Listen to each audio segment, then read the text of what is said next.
Nosso querido amigo Richard D. Wolff está aqui conosco. Bem-vindo de volta, Richard. Muito obrigado, Nima. Feliz por estar aqui. Como você vê toda a situação em relação ao caso da Ucrânia?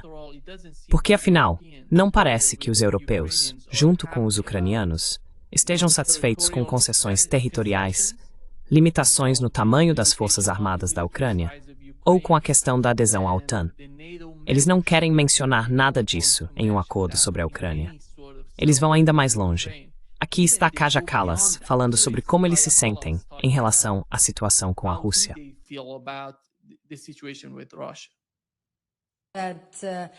Para impedir que esta guerra continue, devemos realmente conter o exército da Rússia e orçamento militar.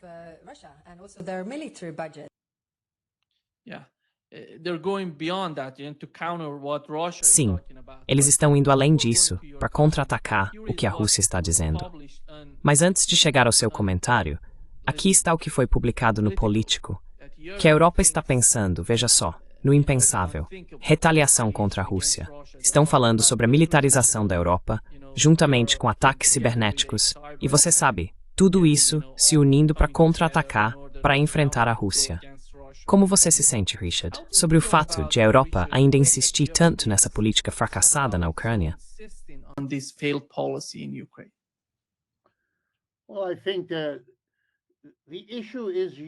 Bem, acho que a questão é a Europa. E quero começar colocando isso de uma forma que seja simpática à Europa, porque parte de mim é simpática a ela. Eis o que quero dizer. Nos últimos 500 anos, a Europa tem sido, de certa forma, o centro da autoconsciência do mundo. Em outras palavras, foi lá que tivemos o Renascimento, foi lá que tivemos a Reforma, foi lá que tivemos a Revolução Francesa, a grande transição do feudalismo, que era o sistema dominante, para o capitalismo. E tão logo o capitalismo surgiu, ele empreendeu uma atividade global que nenhum sistema anterior havia sido capaz de realizar, criar uma economia mundial.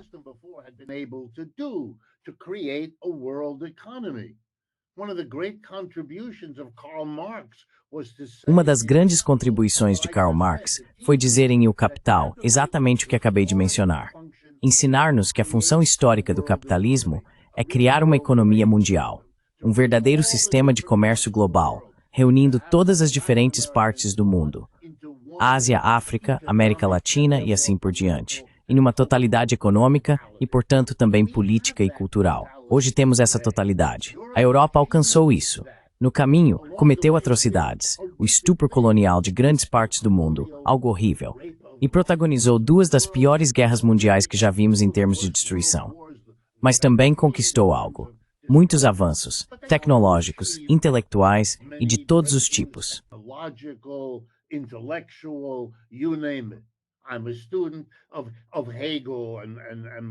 Sou um estudante de Hegel, Marx e Adam Smith. E veja, tudo isso. E agora acabou. Esta é a mensagem mais importante que posso transmitir. A Europa terminou nesse papel. A Europa ainda estará lá. A Europa vai funcionar. A Europa pode fazer coisas boas. Essa não é a questão. Mas ser o centro do mundo, isso acabou. Assim como a Europa já foi apenas outra parte de um globo indiferenciado e ainda não unificado, agora a Europa fará parte de um globo unificado, mas não de um em que a Europa seja o centro. E isso é muito difícil, como seria para qualquer população, de aceitar. Eles estão constantemente tentando não ver o que está acontecendo.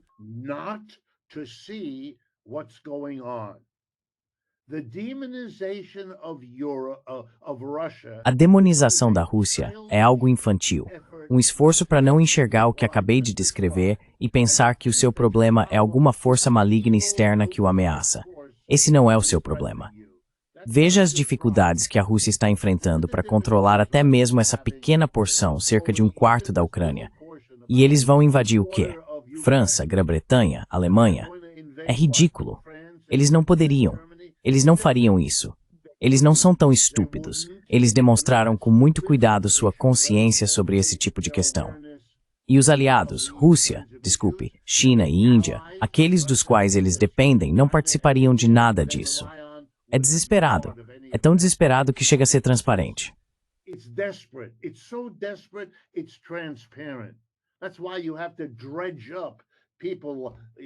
É por isso que é preciso ressuscitar pessoas, sabe, das repúblicas bálticas, com sua história peculiar dentro e fora da Rússia, para gritar contra a Rússia, como a direita de lá vem fazendo há um século. Isso é entediante como proposta. Precisamos superar isso. É puro bode expiatório. A Rússia é uma alternativa conveniente para a Europa encarar a triste realidade de que está encolhendo, tornando-se uma parte cada vez menos importante de uma grande economia mundial. Dominada, por um lado, pelo poder crescente da China e dos BRICS, que agora respondem por cerca de 35% da produção global, em comparação com os Estados Unidos e o G7, que estão encolhendo e agora representam talvez 27 ou 28% da produção mundial.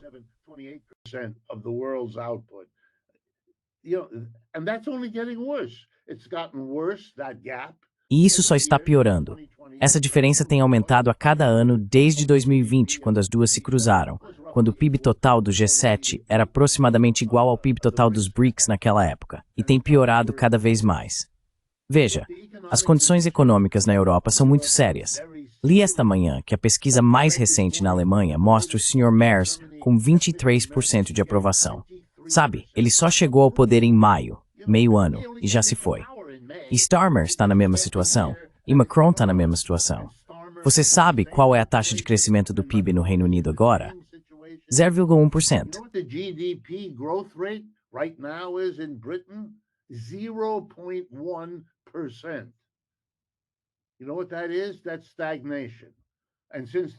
Sabe o que é isso? Isso é estagnação. E como a inflação deles está um pouco abaixo de 4% ao ano, eles têm estagflação, uma economia estagnada com preços em alta e um orçamento recém-anunciado que vai piorar a situação. Eles estão pressionados e espremidos. E ainda tem essa guerra na Ucrânia, que imaginaram, o que não deveriam ter feito, mas imaginaram que seria fácil de vencer, porque era apenas a Rússia de um lado e todo o Ocidente do outro. Bem, é uma lição sobre entender mal a situação. E veja, só está piorando. Então, para mim, toda essa história precisa ser vista nesse contexto. Os Estados Unidos veem o beco sem saída que a Ucrânia representa para eles. Eles têm um bode expiatório diferente. O bode expiatório nos Estados Unidos é a imigração. The scapegoat in the United States is immigration. By the way, as it is in many European countries. Aliás, é a mesma coisa em muitos países europeus. Mas aqui, esse é o principal tema. E talvez o segundo seja a China. A Rússia não está desempenhando esse papel. E os Estados Unidos estão longe de estar tão avançados na escada do declínio quanto a Europa já está. A Europa vem declinando há muito tempo. O último império realmente relevante que os europeus tiveram foi o britânico, e ele morreu depois da Primeira Guerra Mundial e foi completamente desmembrado após a Segunda Guerra Mundial, como a história nos ensina. Portanto, os europeus estão mais adiantados nesse caminho, estão se tornando cada vez mais desesperados. Veja a situação. Cada grande avanço em alta tecnologia acontece ou no Vale do Silício, nos Estados Unidos, ou na China. Todos nós sabemos disso. Todos nós vemos. É de lá que vêm as inovações. É lá que o investimento é forte. Vamos lá. Seremos se sex prenitorista. Expor pela necessidade de inovar. Or blinded by a need not to see. And for me, these wild... E para mim, essas declarações exageradas, vamos vencer na Ucrânia. Bem, os russos já haviam deixado claro que estavam muito irritados com o avanço da OTAN para o leste. Eles tinham recebido aquelas promessas, não que isso seja tão importante, de que isso não aconteceria. Ok, aconteceu. Não deveríamos ter ficado tão surpresos com isso. E continua acontecendo. Mas veja, retomar a Polônia, retomar a Alemanha Oriental. Esses eram países que realmente eram separados. Mas a Ucrânia estava integrada à Rússia de uma forma que as outras partes da Europa Oriental não estavam. Então não é tão surpreendente que eles acabaram traçando uma linha vermelha. E foi algo sério. Não façam isso. Não façam isso. O Ocidente fez mesmo assim, sob a influência da mesma mentalidade que se vê agora. Vamos dividir. Vamos dizer aos russos que tipo de exército eles devem ter.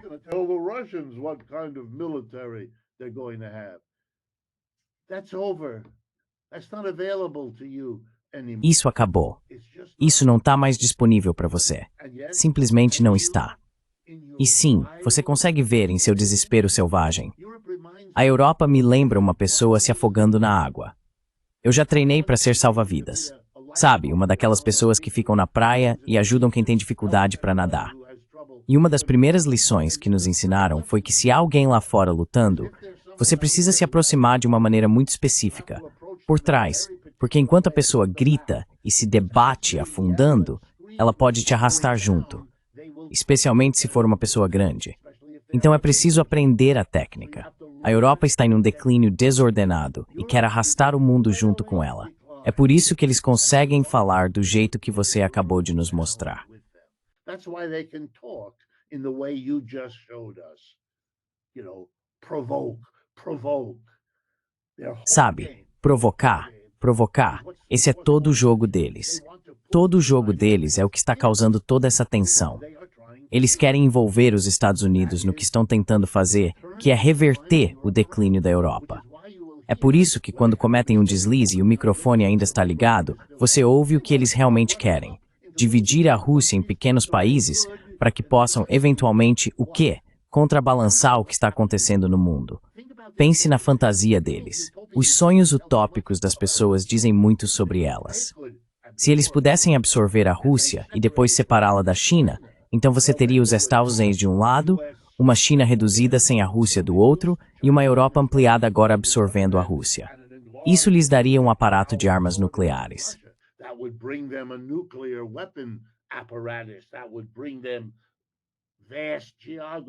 Isso lhes traria uma vasta geografia, todo o petróleo, o gás e a energia barata. Dá para imaginar a empolgação. O problema é que isso não está nas cartas. Eles não podem fazer isso. Os russos já veem tudo isso. Os chineses também veem. E os americanos, que também não podem fazer nada a respeito. Você sabe, em todos esses movimentos, a Europa é muito dividida. A Europa está muito abaixo na hierarquia para fazer muita coisa a respeito. Então acaba ficando histérica. O que você está vendo é o esforço histérico. O Sr. Trump tenta de forma desajeitada se desvincular de tudo isso. Aqui, Europa, faça você. Os europeus querem controlar o que acontece. Mas não, eles não têm poder. Eles realmente sabem que não têm poder. Então, ou eles trazem os Estados Unidos para dentro, ou perdem. É disso que se trata.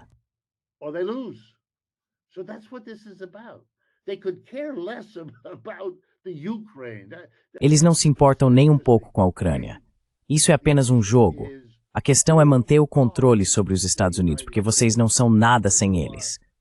E esse nada está encarando vocês de frente, de uma forma que nenhuma administração americana antes de Trump teve coragem de dizer em voz alta.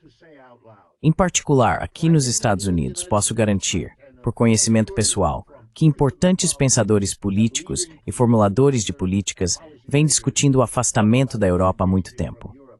Eles estão plenamente cientes de que o equilíbrio entre benefícios e perdas mudou. No fim da Segunda Guerra Mundial, era preciso ter aliados contra o comunismo e a União Soviética. Era disso que se tratava. E vocês conseguiram isso. Fizeram um acordo com a Europa. Nós lhes daremos proteção militar.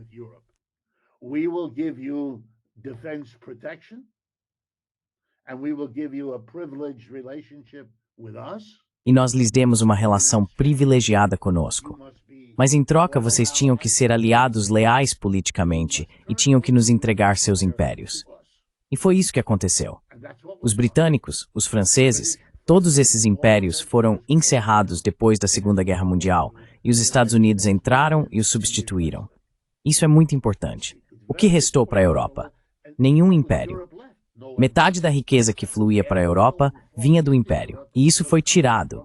Eles foram reduzidos a ser aliados dos Estados Unidos. Receberam todo tipo de benefícios e privilégios por isso. Foi um bom acordo para eles. Não estou dizendo que não ganharam com isso. Ganharam. Receberam o Plano Marshall, foram ajudados a se reconstruir depois da Segunda Guerra Mundial. Tudo isso é verdade.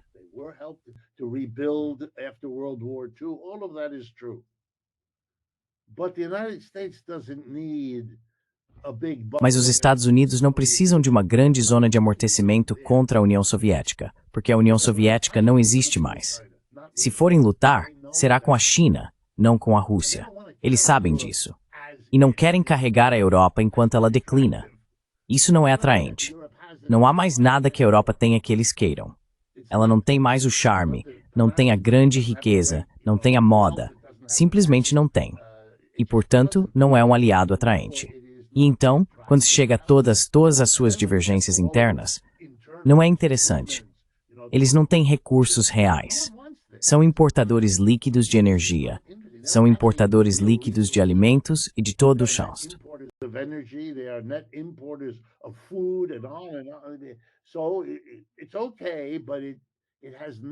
Então, tá tudo bem, mas já não tem o que teve um dia. E assim volto ao meu primeiro ponto. Você está assistindo ao declínio da Europa. É disso que se trata. E claro, o Sr. Trump aparece com seu plano de 28 pontos. E aqui nos Estados Unidos, ainda temos grande parte da nossa mentalidade presa à Guerra Fria. É parecido, mas um pouco diferente. Eles não estão ligados ao longo caminho, nem à civilização europeia em declínio. Não, são uma classe política que foi instintivamente treinada, por 70 anos, a ver qualquer coisa vinda da União Soviética ou da Rússia como algo mal. Foi assim que esmagaram a esquerda. E agora estão muito irritados porque a esquerda está voltando dentro dos Estados Unidos.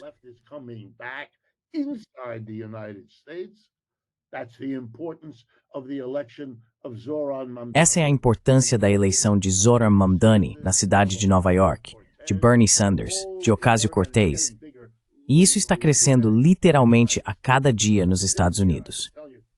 Estou sentado aqui, posso te dizer, está por toda parte. Nunca antes, em toda a minha vida, vi algo assim, o que significa que nunca antes, na vida dos líderes políticos dos Estados Unidos, eles tiveram que lidar com algo diferente de republicanos e democratas. Todo o resto, ou não existia, ou era minúsculo. Isso não é, o mundo está mudando. E essas pessoas da política estão se agarrando ao universo político no qual cresceram. Nós não temos, nos Estados Unidos, políticos que também sejam pessoas pensantes.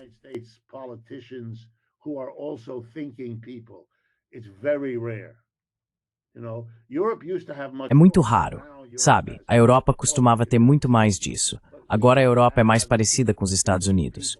Mas nós não temos pessoas que realmente pensem em geral. Então você não vai encontrar isso entre elas. Você vai encontrar entre os think tanks, as pessoas cujo trabalho é tentar refletir sobre essas questões. Elas estão percebendo muitas dessas coisas, mas ainda não têm poder. Alguns têm, mas a maioria não. Então o que temos são os restos. E os remanescentes da Guerra Fria, às vezes chamados de neocons, é a mesma coisa. Sabotam. É tudo o que podem fazer. O Sr. Trump está fazendo o que a corrente dominante quer fazer. E então há os sabotadores. E um deles vazou a conversa entre Witkoff e Lavrov, ou seja, lá quem for. Kirill Dmitriev. Não importa. De um jeito ou de outro, essas coisas são resolvidas na disputa. Agora eles vão tentar descobrir quem fez aquilo. Se foi quem eles suspeitam, o militar que aconselha Trump, vão mandá-lo embora. Haverá outro. Isso é contínuo, e todo mundo sabe disso. Então o Sr. Trump estabelece um prazo. Acredito que o prazo dele para o plano de 28 pontos era hoje, dia 27. Isso vai e vem como tantos outros, porque é um processo em andamento. Além disso, todas as pessoas envolvidas entendem o elemento do tempo. Deixe-me parar. Sei que estou falando demais, mas deixe-me parar na questão do tempo, porque isso vai ajudar quem tenta entender isso.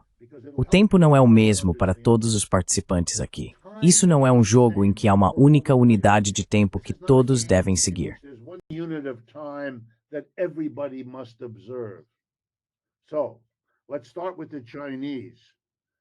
Então vamos começar pelos chineses. Para eles agora tudo está tranquilo. Por quê? Porque o tempo está a seu favor. Há 30 anos, a China se torna, a cada ano, um jogador maior, mais rico e mais poderoso na economia mundial. Todo ano. E a cada ano, a Europa declina em relação à China. E os Estados Unidos ficam para trás em relação à China. Quando você ouve um americano falar sobre a agressividade da China, isso é apenas a necessidade dele de enquadrar a questão dessa forma. Mas não tem nada a ver com isso. Os chineses não precisam ser agressivos. Os Estados Unidos têm 700 bases ao redor do mundo.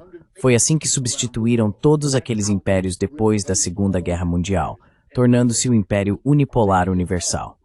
Os chineses simplesmente crescem, e isso ameaça esse império, claro. Mas os chineses têm uma única base militar. Sure, but the Chinese have one military base. The Americans have 700. Who's aggressive? Os americanos têm 700. Quem é o agressivo? Sabe, isso é infantil. Quando você percebe, os europeus têm uma noção completamente diferente de tempo. Eles estão com pressa. Você tem, na verdade, aquela mulher, Callas, falando com prazer no rosto, sobre controlar o exército da Rússia. Isso é porque vocês estão perdendo a guerra, docinho. Vocês não estão vencendo, estão perdendo. Estão perdendo feio. E não há fim para a derrota de vocês. Vocês já estavam perdendo antes de ter esse cargo. Vêm perdendo durante todo o tempo nesse cargo e continuarão perdendo. E isso é muito doloroso para você, o que eu entendo. Mas o tempo é o inimigo dela. Ela está com pressa. Ela não quer que o Sr. Trump tenha mais tempo para elaborar uma nova política.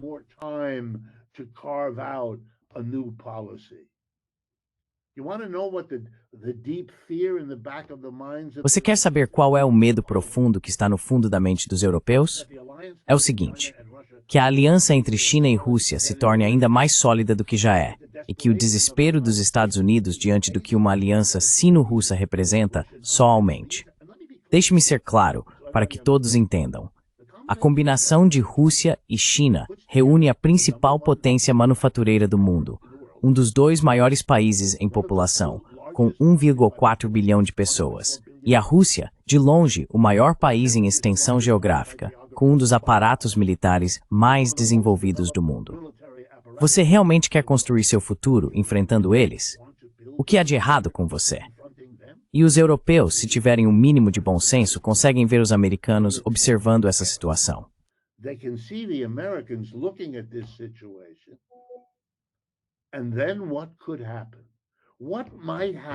E então, o que poderia acontecer? O que pode acontecer se você tiver uma grande potência, outra quase tão grande e uma terceira em declínio? As duas resolvem suas diferenças às custas da menor. Isso acontece o tempo todo na história humana. Não estou dizendo que vai acontecer assim, mas se você quiser algo com o que se preocupar, seria isso. E uma das formas de haver um conflito entre a China, de um lado, e os Estados Unidos, do outro. A potência em ascensão e a potência em declínio. Uma das maneiras pelas quais isso pode acontecer já está sendo prenunciada pela própria guerra na Ucrânia. Porque essa é uma guerra por procuração entre as duas, às custas do povo ucraniano. Veja o que aconteceu com eles e com o país deles. E o que aconteceu com eles e com o país deles pode acontecer com toda a Europa. Ahá!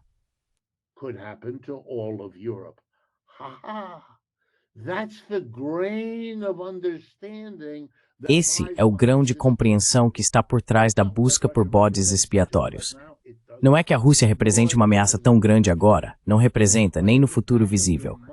Mas no fundo da mente, ao encarar, de forma semiconsciente, a ascensão da China e a justaposição com os Estados Unidos, o que resta para a Europa, eles percebem, não muito. Então, é melhor que elaborem um plano. Eles não têm nenhum. Uma estratégia? Não vejo nenhuma. Uma que envolva se relacionar de novas maneiras com os Estados Unidos, por um lado, mas também com a Rússia e a China, por outro. Ainda há riqueza suficiente na Europa. Ainda tem o bastante depois de 500 anos. Tem coisas a oferecer. São ricos. Há cerca de 300 milhões de pessoas que são ricas. Como nos Estados Unidos, onde há cerca de 300 milhões de pessoas que são ricas, relativamente falando. Isso é muito.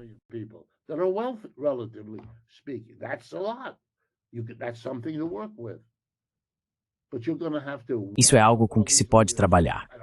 Mas você vai ter que eliminar todos esses líderes. Não quero dizer, sabe, tirar suas vidas. Isso não é um ataque pessoal a eles. Mas é preciso removê-los de seus cargos, de suas posições políticas, e trazer uma nova geração de pessoas que entendam o que venho tentando dizer e que queiram sentar-se com os líderes da China e da Rússia e com os líderes dos Estados Unidos e seus aliados para elaborar o que o Sr. Putin, com razão, chama de uma nova estrutura pacífica de segurança para todos na Europa. Ele está certo. Culpá-lo e gritar com ele pelas coisas ruins que fez não muda isso. Nesse ponto, é o único caminho possível. Caso contrário, haverá guerra sem fim, conflito e desperdício de recursos em uma corrida armamentista interminável. Parece claro para mim.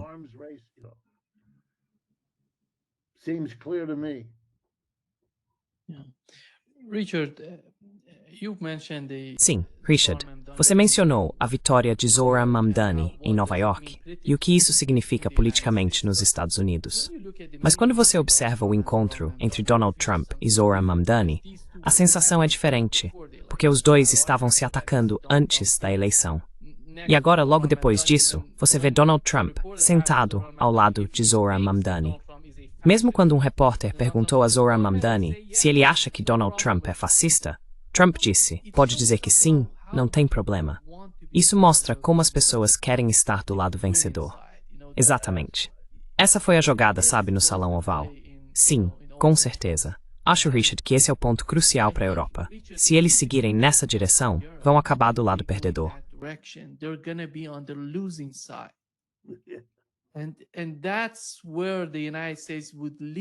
E é aí que os Estados Unidos os deixariam, com todas as dificuldades que enfrentarão em um futuro próximo. Você vê algum sinal de que eles entendem a realidade dos seres humanos? Que eles entendem que esse apoio dos Estados Unidos, a América estando na Europa, apoiando a Europa, cooperando com a Europa, vai acabar eventualmente por causa do que está acontecendo no mundo hoje. A Alemanha é uma das maiores economias da Europa, impulsionada pela energia russa barata. Eles cortaram isso e prejudicaram a economia alemã. Na verdade, destruíram-na e continuam no mesmo caminho. Eu não sei, se a Alemanha cair, como vai ajudar a Europa a longo prazo?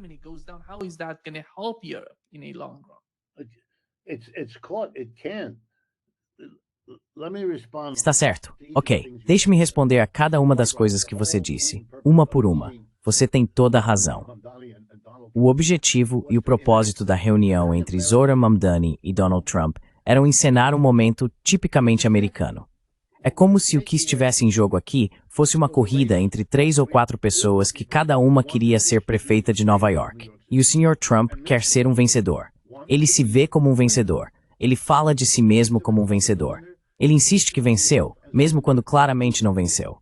Como neste caso em que ele apoiou o Sr. Cuomo, que foi completamente derrotado por Mamdani. Então ele está ali junto com o perdedor. Ele precisa apagar essa imagem.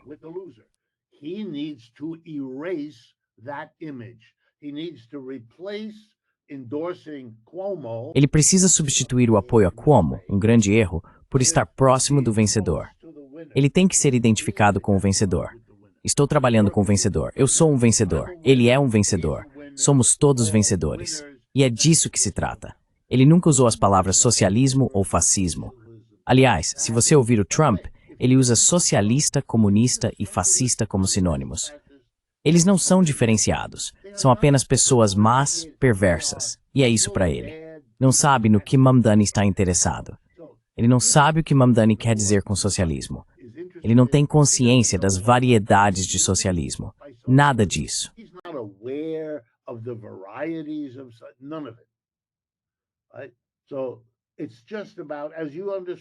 Então é basicamente isso, como você entendeu, estar ao lado do vencedor. Nós nos entendemos, ajudamos uns aos outros. Somos os vencedores neste mundo. E é assim que ele transforma a derrota na eleição de Nova York em uma vantagem. E veja, isso é inteligente. O que ele vai fazer? Gritar com o cara? Não faz sentido, certo? Se ele quiser miná-lo, o que pode acontecer, tudo será feito discretamente, de 100 maneiras diferentes. E então, quando chegar o momento certo, será público. Mas é assim que isso vai acontecer. E Zohran Mamdani certamente sabe disso. E se não souber, vai aprender em breve.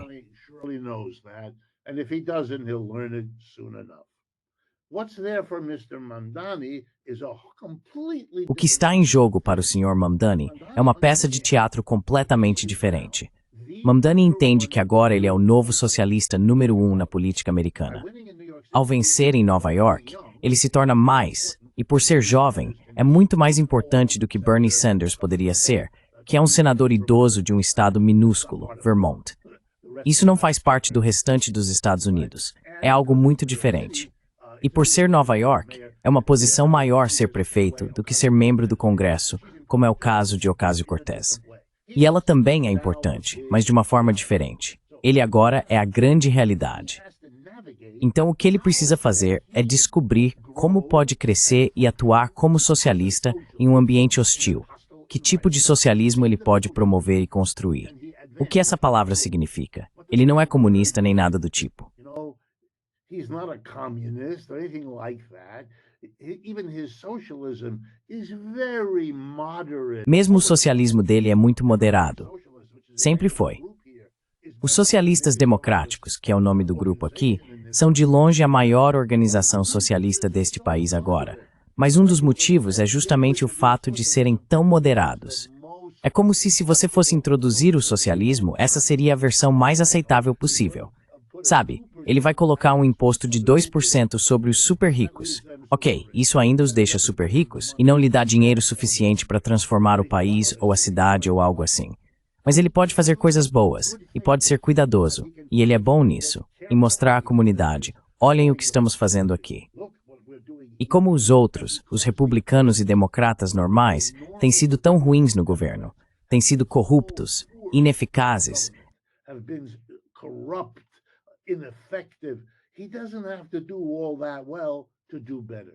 ele não precisa se sair tão bem assim para fazer melhor. Vou te dar um exemplo, que é o melhor que ele pode esperar. Por muitos e muitos anos após a Segunda Guerra Mundial, a cidade industrial do norte da Itália, chamada Bolonha, uma cidade importante. Não é um centro industrial tão grande quanto Milão, mas quase. Fica naquela parte norte da Itália que é industrialmente desenvolvida. Bolonha sempre foi uma cidade vermelha. O Partido Comunista da Itália administrava aquela área. Eles mantinham o cargo de prefeito o tempo todo. Controlavam a cidade. E uma das coisas com as quais eles eram muito cuidadosos era evitar a corrupção. Em todo o resto da Itália, a corrupção consumia tudo, por causa da forma como o país foi organizado após a Segunda Guerra Mundial. O verdadeiro poder estava no Partido Comunista e na resistência a Mussolini e aos nazistas.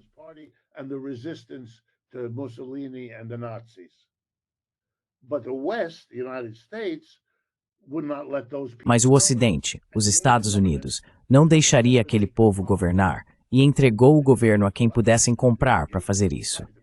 E assim, a corrupção começa desde o início e nunca para. Portanto, ter um governo limpo em Bolonha foi uma conquista tão grande que o povo de Bolonha, muitos dos quais eram anticomunistas por causa da ideologia da Guerra Fria, sempre votava nos comunistas mesmo assim. E se você perguntasse por quê? Sem corrupção. Certo? Ele pode fazer isso. O Sr. Mamdani, não sei se ele fará, mas ele pode fazer isso.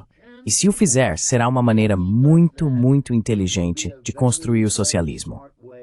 Agora há socialistas por todos os Estados Unidos que sempre estiveram lá.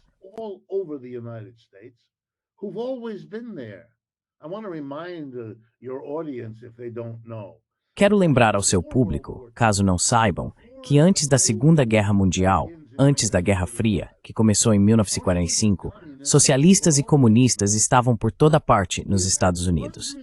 Tivemos centenas de prefeitos de cidades americanas que eram socialistas. O Sr. Mamdani não é o primeiro de forma alguma. Tivemos assembleias legislativas estaduais cheias de socialistas eleitos e alguns comunistas também. Essa é uma das razões pelas quais, na Segunda Guerra Mundial, os Estados Unidos foram aliados da União Soviética. Só depois disso, a reversão repentina logo após a Segunda Guerra Mundial é que os Estados Unidos se voltaram contra seu aliado, a União Soviética, e perceberam que tinham dois problemas aqui.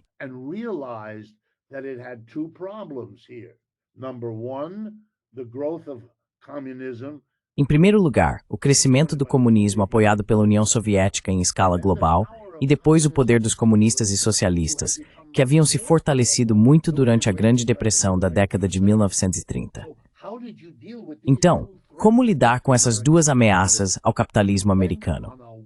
Você iniciou uma guerra, uma cruzada anticomunista, que permitiu destruir os socialistas e comunistas dentro do país, o que de fato aconteceu, e justificar a substituir-se o dizendo da democracia e liberdade em vez do antigo horror colonial.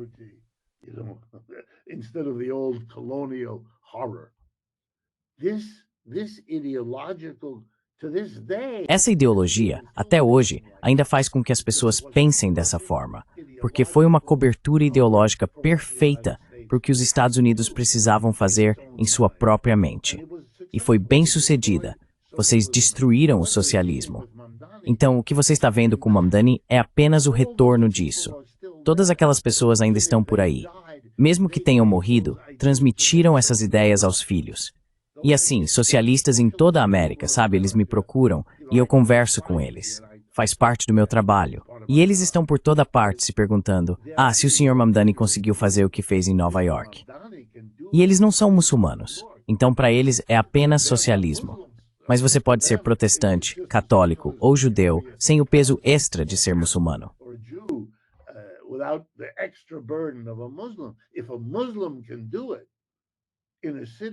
Se um muçulmano consegue fazer isso em uma cidade que tem mais judeus do que qualquer outra cidade nos Estados Unidos, bem, você está aprendendo que o socialismo é aceitável.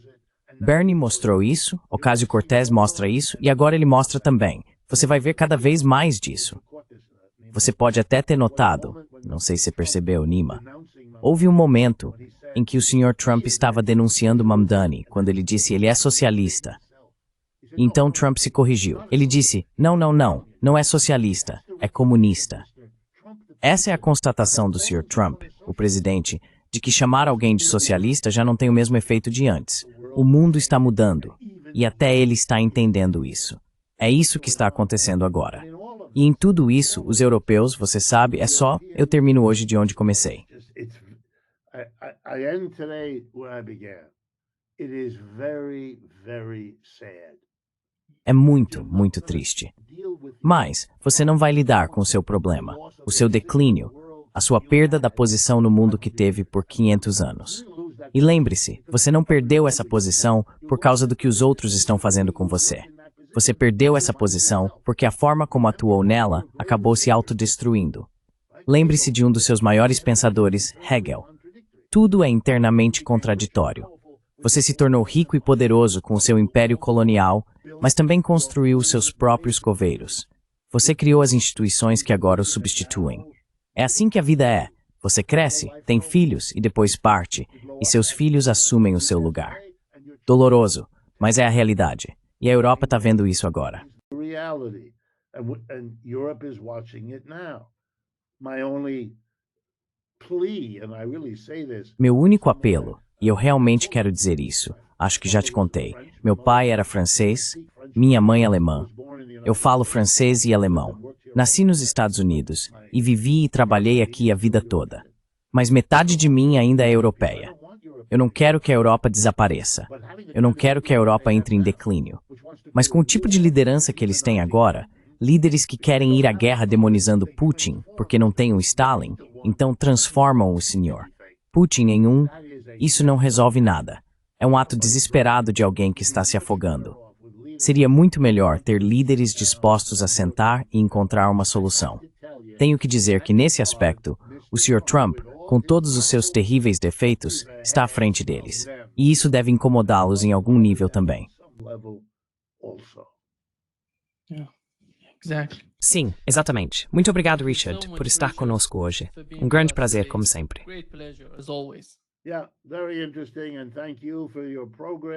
Sim, muito interessante.